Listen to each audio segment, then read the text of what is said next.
मुस्लेरीको season आयो। अब मुस्लेरीको जाम नखानु त कुरै भएन। त्यही भएर आज चाहिँ म मुस्लेरीको जाम बनाएर सिकाउँदैछु तपाईहरुलाई। अन्त मैले मुस्लेरीलाई सबै बोलमा खनाए जालीमा खनाएर चाहिँ धुदैछु। त्यहाँबाट धुएर चाहिँ मैले घाममा सुकाउँछु नि त।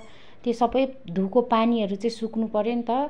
ठिकै मेरो किचनको खिड्कीमा चाहिँ घाम लाग्छ कि त्यहाँनिर मैले चाहिँ एउटा उइसमा ओछ्याएर चाहिँ मजाले सुकाए। पानी सुकेपछि चाहिँ मैले तेल बसाएर के हाले भने कालो जिरा, खोर्सानी, सुक्खा खोर्सानी अन्त चाहिँ उयो सोप हालेर चाहिँ मैले त्यसमा चाहिँ मुस्लेरी काटेर चाहिँ हालिदिए। मुस्लेरी चाहिँ बीचबाट काट्नु हुँदैन, साइडबाट काट्नुपर्छ। त्यहाँबाट हालेर चाहिँ भुट्दैछु। ग्यासको फ्लेम चाहिँ एकदम हिट हुनुपर्छ। त्यहाँबाट भुटेर चाहिँ पानी सुकेपछि चाहिँ मैले तपाईहरुले पनि देख्न सक्नुहुँदैछ पानी सुक्यो। त्यहाँबाट चाहिँ मैले चिनी एड गर्दिए। चिनी चाहिँ अब मुस्लेरी चाहिँ कति अमिलो हुन्छ नि त। अन्त चिनी अलिक बेसी हाल्नुपर्छ।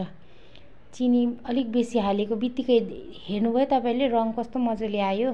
त्यहाँबाट मजाले चलाउनु पर्छ। यसलाई चाहिँ एकदम मजाले पकाउनु पर्छ। जति राम्रो पकायो नि, जति पानी मजाले सुक्छ त्यति लामो समयसम्म चाहिँ बस्छ यो ज्याम चाहिँ। अन्त मैले मजाले पकाए। त्यहाँबाट अब चाहिँ भयो भनेर चाहिँ दानाहरु छुट्टिन्छ। त्यहाँबाट म आफै चाख्दैछु कि टेस्टी भयो कि भएन हो। कसैले तपाई नभनी म आफै चाख्दै अन्त चाहिँ फेरि त्यहाँबाट चिसो भएर चाहिँ मैले काँचको बोतलमा स्टोर गर्दैछु।